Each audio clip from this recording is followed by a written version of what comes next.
quick follow-up video for last night. I just want to say, like, clarify when I was talking about like the air intakes for vehicles, whether it be a plane or for a car. For a plane, like if you're making that air intake, first off, this is the spiral thing. They're not inverted flange. The inverted flange is for like the hood of a car. The spiral system is kind of like a straight blade fan going with the actual airflow in a spiral kind of a shape. One way to do it is to have one big one in the center going one way, and then having a bunch around the outside of it going the opposite way, just to offset the airflows.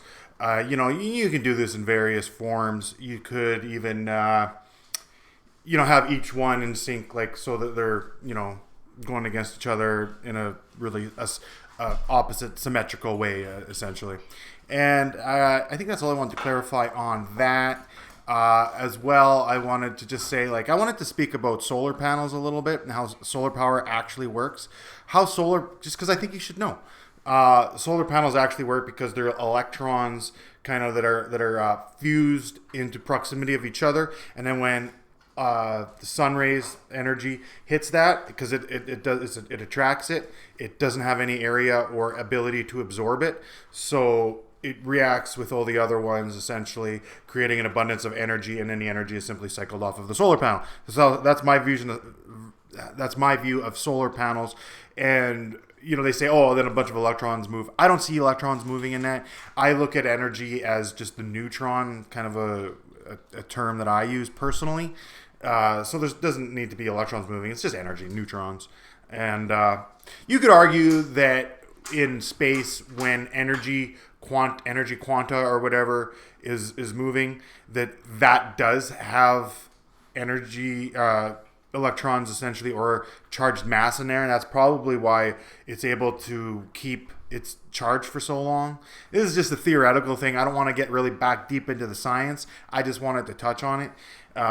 Essentially, you would have and you see this in like the experiments that I've seen, where the mass is actually like kind of how to explain it. It's dispersed within the energy field, creating a vibration of sorts, and that causes massless. It's not massless, but it appears to be massless. Massless particles or whatever, because they're just dispersed within the energy field itself. You would have like maybe one in the middle, and then others kind of reflecting around it, vibrating faster than we can even register, and that's how energy is sustained that way, in theory. Again, I don't want to get back into studying particle mechanics, which I already did years ago when I finished the Einstein's theory of action at a distance, but yeah, I think that's about it for this one. Just touching up. Is there anything else I wanted to mention? I don't think so. I think that's it. I just wanted to put out a quick one about that. So, yeah. Take care, you guys. I'll see you soon.